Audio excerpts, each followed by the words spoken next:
Hello मित्रों, कैसे हैं आप सभी। आज हम आपके साथ बहुत ही रोचक और महत्वपूर्ण विषय पर बात करने जा रहे हैं, जिसके संबंध में हम लोग काफ़ी कुछ परिचित भी हैं। हम सभी एक लोकतांत्रिक देश के नागरिक हैं और लोकतांत्रिक देश के नागरिक होने के नाते हम सभी राजनीतिक दलों से परिचित हैं। अपने देश में बहुत सी राजनीतिक पार्टियां हैं और वो चुनाव लड़ती हैं। आज हम आपसे बात करेंगे कि राजनीतिक दल किसे कहते हैं, राजनीतिक दल के अंग कौन से होते हैं, राजनीतिक दल क्या काम करता है और लोकतंत्र में राजनीतिक दलों की आवश्यकता क्यों होती है। इन बिंदुओं पर बात करेंगे। तो सबसे पहले राजनीतिक दल का अर्थ क्या है या उन्हें किसे कहते हैं, फिर राजनीतिक दल के अंग कौन से होते हैं और उनके कार्य क्या हैं, और राजनीतिक दल की आवश्यकता क्यों है।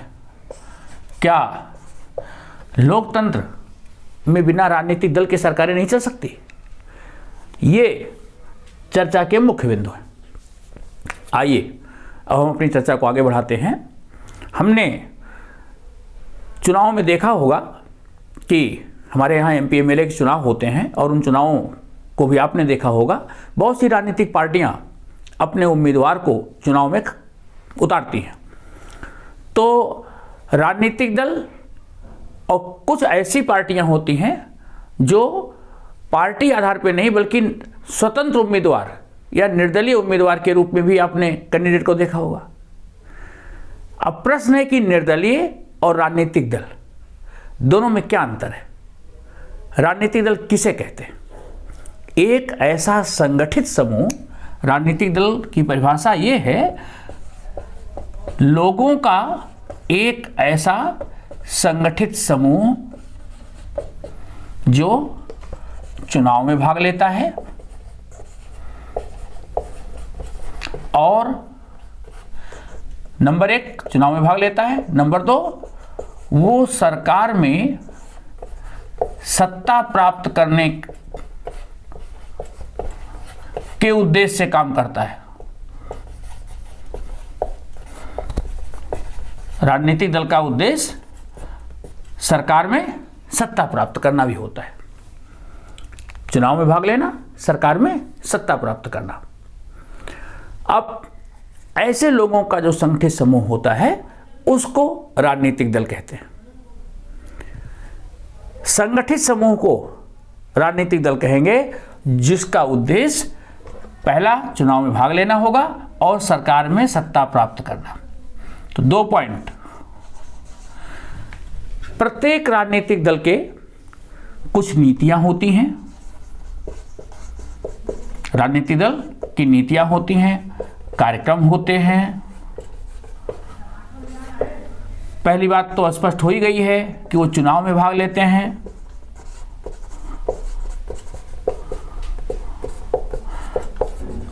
नेक्स्ट, राजनीतिक दल समाज के हितों के बारे में बात करते हैं। जो सामाजिक मुद्दे हैं उसको उठाते हैं। जनता की भलाई के बारे में, समाज के मुद्दों के बारे में बात करते हैं। अपने आप को दूसरे से अच्छा बताते हैं। हर पार्टी दूसरे से अपने कार्यक्रमों को, दूसरी जो पार्टियां हैं दूसरे दलों से अपने आप को श्रेष्ठ बताते हैं। खूब प्रचार प्रसार करते हैं, अपने आप को श्रेष्ठ बताते हैं, समाज के हितों के बारे में चिंतित होते हैं, उन मुद्दों को उठाते हैं, उस पर रैलियां निकालते हैं, विरोध प्रदर्शन करते हैं। ये सारी बातें राजनीतिक दल करते हैं।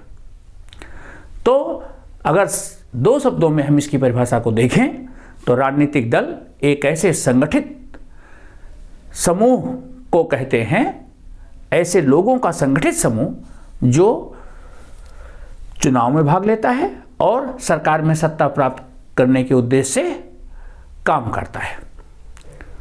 हर राजनीतिक दल के अपने स्पष्ट नीतियां और कार्यक्रम होते हैं और उन नीतियों और कार्यक्रम पर वो आगे चलता है, अपनी नीतियों और कार्यक्रमों को लागू करता है। क्लियर? अब बात करते हैं राजनीतिक दल के अंग कौन से होते हैं। राजनीतिक दल के 3 अंग होते हैं। राजनीतिक दल के 3 अंग हैं। सबसे पहले जो राजनीतिक दल है, इसका पहली बात तो एक नेता होगा। प्रत्येक राजनीतिक दल का नेता होता है। सक्रिय सदस्य होते हैं।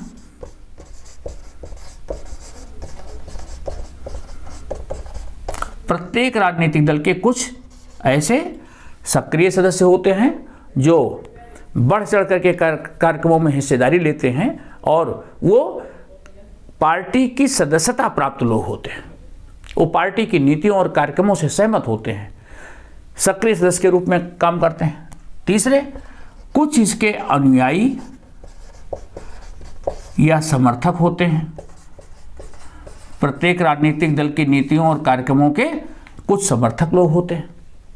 तो हर राजनीतिक दल का कोई न कोई नेता होगा, सक्रिय सदस्य होंगे, अनुयायी और समर्थक उसके होंगे। ठीक, ये 3 मुख्य अंग होते हैं किसी भी राजनीतिक दल के। लोकतंत्र में राजनीतिक दल क्या काम करते हैं? आप स्थानीय राजनीति से परिचित हैं। आपने बहुत से चुनावों में देखा होगा कि विभिन्न पार्टियां अपने उम्मीदवारों को खड़ा करती हैं और वो उम्मीदवार जनता के बीच में जाते हैं और निश्चित उद्देश्य और कार्यक्रम का प्रचार प्रसार करते हैं। उसके आधार पर जनता से मत मांगते हैं और उसके बाद सरकार में जाते हैं, सरकार चलाते हैं या विपक्ष में बैठते हैं। तो राजनीतिक दल के जो काम हैं, इन्हीं में से हम उनको बिंदुवार करेंगे। बहुत कुछ आपने अनुभव भी कर रखा है, जान भी रखा है। देखिए, राजनीतिक दल का क्या काम है। पहली बात तो चुनाव लड़ना। हमने बताया कि राजनीतिक दल चुनाव में भाग लेते हैं। तो राजनीतिक दल चुनाव लड़ते हैं। अपने हाथ जब चुनाव आते हैं तो जो विभिन्न पार्टियां हैं वो चुनाव मैदान में अपने उम्मीदवारों को उतारती हैं और उन उम्मीदवारों का चयन भारतवर्ष में तो पार्टी के नेता करते हैं। जिस पार्टी का उम्मीदवार है, उस पार्टी के जो शीर्षस्थ नेता होते हैं, प्रत्येक क्षेत्र से कौन इलेक्शन लड़ेगा उसका चुनाव वो करते हैं। कौन सा उम्मीदवार किस क्षेत्र में इलेक्शन लड़ेगा, ये निर्धारण पार्टी के नेता द्वारा होता है। लेकिन जो अमेरिका जैसे देश हैं, यूएसए जैसे देश, वहाँ पर पार्टी के नेता और जो पार्टी के समर्थक हैं वो उम्मीदवार का चयन करते हैं। वहाँ उम्मीदवार का चयन अलग है। अपने यहाँ जैसे उदाहरण लीजिए, अगर कांग्रेस का उम्मीदवार अपने क्षेत्र में इलेक्शन में उसको लड़ना है तो उसका चयन कांग्रेस पार्टी के जो नेता वरिष्ठ लोग होंगे वो करेंगे या बीजेपी के वरिष्ठ लोग होंगे वो करेंगे। लेकिन यूएसए में पार्टी के नेता प्लस समर्थक मिलकर के उम्मीदवार का चयन करते हैं। अब अधिकांश देशों में इस सिस्टम को लागू किया जा रहा है, लेकिन भारतवर्ष में अभी ये व्यवस्था नहीं है। भारतवर्ष में प्रत्याशी का चुनाव पार्टी के वरिष्ठ नेता लोग करते हैं। तो ऐसे जो प्रत्याशी होते हैं विभिन्न पार्टियों के, वो चुनाव मैदान में उतरते हैं और अपने नीतियों और कार्यक्रमों का प्रचार प्रसार करते हैं। जनता उनकी नीतियों और कार्यक्रमों के आधार पर उनको मत देती है, क्योंकि हर पार्टी की नीतियां और कार्यक्रम होते हैं। किसी भी पार्टी का जो सामाजिक आधार है उसकी नीतियां और कार्यक्रम ही होते हैं। हम किसी पार्टी को क्यों पसंद करते हैं या किसी पार्टी को क्यों नापसंद करते हैं? क्योंकि हर पार्टी की कुछ नीतियां या जो कुछ कार्यक्रम हैं अगर हमें अच्छे लगते हैं तो हम उन्हें पसंद करते हैं। तो किसी भी पार्टी की लोकप्रियता, किसी भी पार्टी का सामाजिक आधार क्या होता है? उसकी नीतियां और कार्यक्रम। तो प्रत्याशी को चुनाव मैदान में जो मत मिलते हैं वो पार्टी के नीतियों और कार्यक्रम के आधार पर, प्रत्याशी की योग्यता के आधार पर, प्रत्याशी की लोकप्रियता के आधार पर मिलते हैं। तो पहला कार्यक्रम जो राजनीतिक दल करते हैं, चुनाव लड़ते हैं। दूसरा, दल अलग अलग कार्यक्रमों और नीतियों को जनता के सामने रखते हैं। दूसरा काम है राजनीतिक दलों का, अलग अलग, प्रत्येक दल अलग अलग जो उसके राजनीतिक कार्यक्रम हैं, वह नीतियां हैं, उन्हें प्रस्तुत करती है। प्रत्येक राजनीतिक दल के कार्यक्रम और नीतियां अलग अलग होती हैं। प्रत्येक राजनीतिक दल अपने दल की नीतियों को जनता के सामने रखती है। जनता उसमें से चयन करती है किस दल के कार्यक्रम अच्छे हैं, किस दल की नीतियां अच्छी हैं। और इस तरह देश में बहुत प्रकार के विचार लोगों के होते हैं। कुछ लोग किसी पार्टी का समर्थन करते हैं, कुछ लोग किसी पार्टी का समर्थन करते हैं। फिर विभिन्न प्रकार के विचार होते हैं, प्रत्येक व्यक्ति के विचार अलग अलग हो सकते हैं। सारे विपरीत विचार के लोगों को लेकर के एक साथ कोई भी पार्टी सरकार नहीं चला सकती। वो कोशिश करती है कि ज़्यादा से ज़्यादा एक समान विचार वाले लोगों को साथ लेकर के सरकार बनाया जाए। और इस तरह से ऐसे लोग जिनके विचार लगभग समान होते हैं उनको लेकर के सरकार बनाते हैं। तो दल जो है अपने कार्यक्रमों को जनता के सामने प्रस्तुत करते हैं। जनता उनकी नीतियों और कार्यक्रमों के आधार पर उनका चयन करती है और इस आधार पर उन राजनीतिक दलों को मान्यता मिलती है कि वो सरकार में बैठेंगे या विपक्ष में बैठेंगे। अगर जनता उनकी नीतियों और कार्यक्रमों से सहमत है तो उनको समर्थन देती है और वो सरकार बनाने में कामयाब हो जाते हैं। अदरवाइज वो विपक्ष में एक विपक्षी दल के रूप में भूमिका निभाते हैं। नेक्स्ट, शासन चलाना।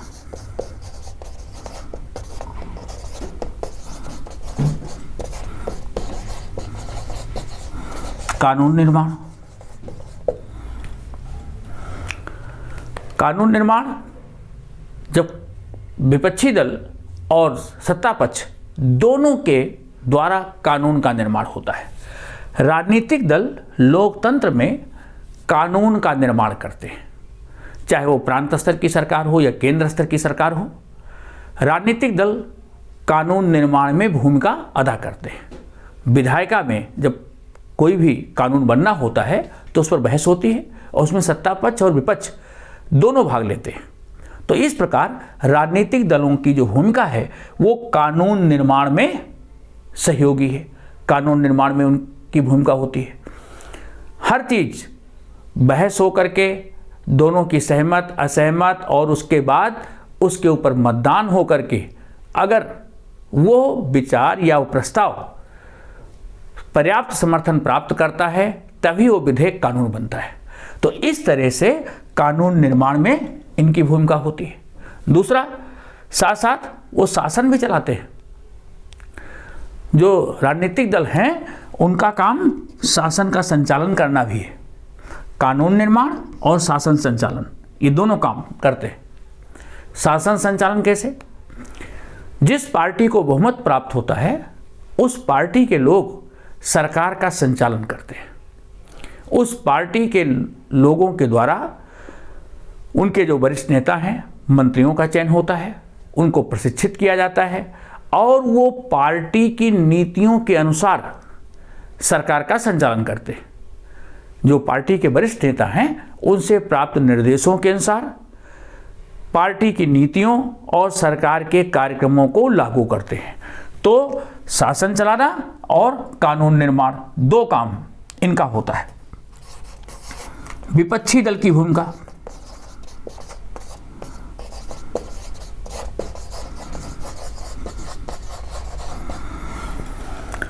जो राजनीतिक दल हैं वो विपक्षी दल की भूमिका भी निभाते हैं। जो दल पर्याप्त बहुमत प्राप्त कर लेता है वो तो सरकार बनाता है, और दूसरा दल जिसको पर्याप्त समर्थन नहीं मिल पाता है वो विपक्षी दल की भूमिका निभाते हैं। और ऐसे विपक्षी दल के लोग विभिन्न मुद्दों पर सरकार की आलोचना करते हैं, बाहर पब्लिक में लोगों तक सरकार की नीतियों को पहुंचाते हैं, सरकार के कार्यक्रमों की आलोचना करते हैं, अपने विचार भी प्रस्तुत करते हैं कि सरकार की नीतियां ये हैं और ये होना चाहिए। तो केवल आलोचना ही नहीं बल्कि अपने विचार भी प्रस्तुत करते हैं। तो विपक्षी दल ऐसे सामाजिक, आर्थिक या प्रशासनिक मुद्दों पर सरकार की असफलताओं को लेकर के जनता के बीच में जाते हैं, उनकी आलोचना प्रत्यालोचना करते हैं, अपने विचार प्रस्तुत करते हैं। इस कार्यक्रम के लिए वो रैलियां आज भी निकालते हैं, सरकार का घेराव करते हैं, ये सब उसके कार्यक्रम के अंग होते हैं। तो राजनीतिक दल विपक्षी दल की भूमिका निभाते हैं। नेक्स्ट, जनमत निर्माण।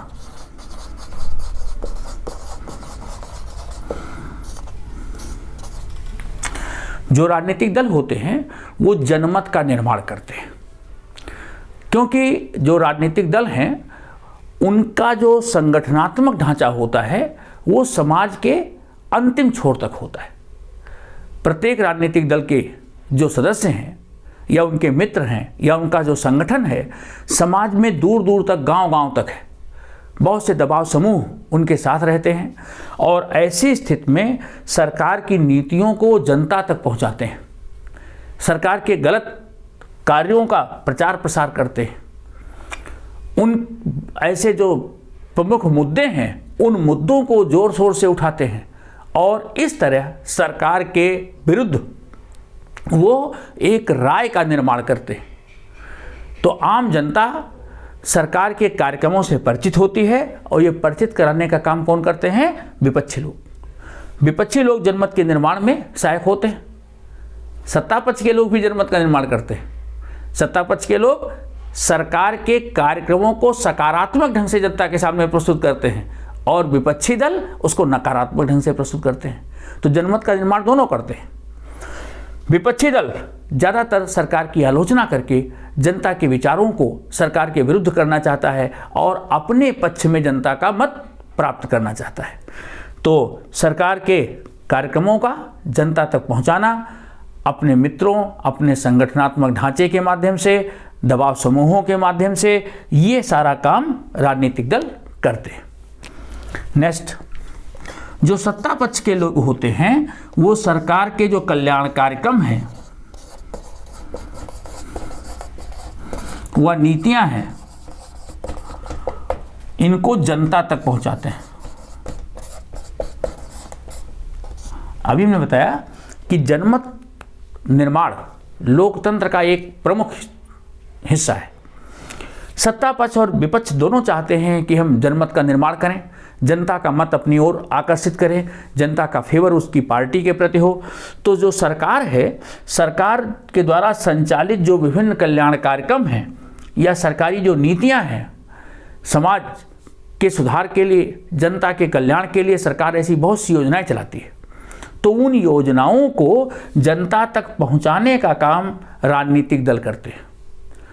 प्रायः जो इन योजनाओं को लागू करने का काम होता है वो प्रशासनिक अधिकारी करते हैं, लेकिन आम आदमी की पहुंच प्रशासनिक अधिकारियों तक नहीं होती या प्रशासनिक अधिकारी उन तक आसानी से अवेलेबल नहीं होते। और जो ये नेता लोग हैं, जो नेता हैं, जो राजनीतिक दल हैं, इन तक आसानी से लोगों की पहुंच होती है।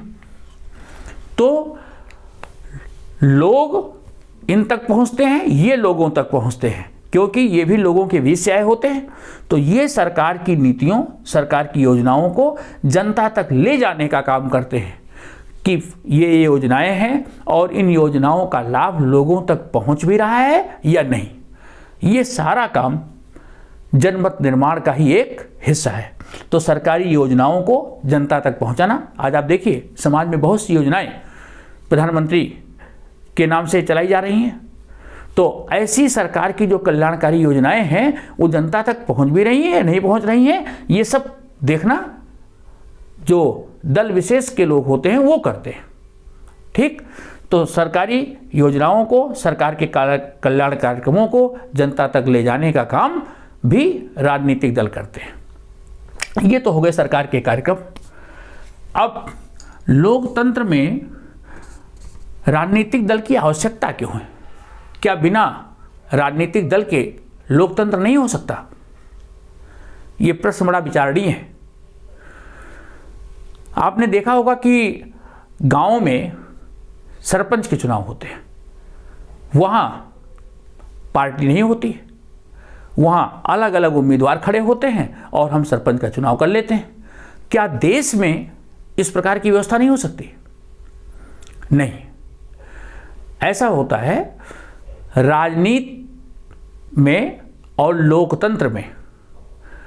लोकतांत्रिक जो व्यवस्था वाले देश हैं वहां राजनीतिक दलों का होना एक अनिवार्यता है। राजनीतिक दलों का होना अनिवार्यता है। ये राजनीति का एक अनिवार्य तत्व है, आवश्यक तत्व है। राजनीतिक दलों का होना ही जरूरी है। क्यों जरूरी है? गांव स्तर का जो हमने उदाहरण दिया वो बहुत छोटी इकाई होती है। ग्राम पंचायत छोटी इकाई होती है। देश एक बड़ी इकाई है, बड़ा जटिल समाज है। भारतवर्ष का उदाहरण लीजिए, उत्तर से दक्षिण, पूर्व से पश्चिम तक इतना बड़ा विशाल भारत, जहाँ विभिन्न धर्मों के लोग, विभिन्न भाषा के लोग, बड़े बड़े प्रांत, सबकी संस्कृति अलग। तो ऐसी स्थिति में सारे देश से लोगों का चयन किया जाए, अलग अलग रुचियों विचारों के लोग होंगे, तो क्या वो सब मिलकर के एक साथ सरकार चला पाएंगे? इसलिए हमारी जो लोकतांत्रिक व्यवस्था है वो प्रतिनिधि मूलक लोकतंत्र है। हम एमएलए और एमपी का चुनाव करते हैं और वो एमएलए और एमपी जाकर के सरकार का संचालन करते हैं। हम किन एमएलए और एमपी का चुनाव करते हैं? जिनकी नीतियों और कार्यक्रमों से हम सहमत होते हैं, या जिस पार्टी के वो होते हैं उस पार्टी की नीतियों और कार्यक्रमों के अनुसार वो काम करते हैं।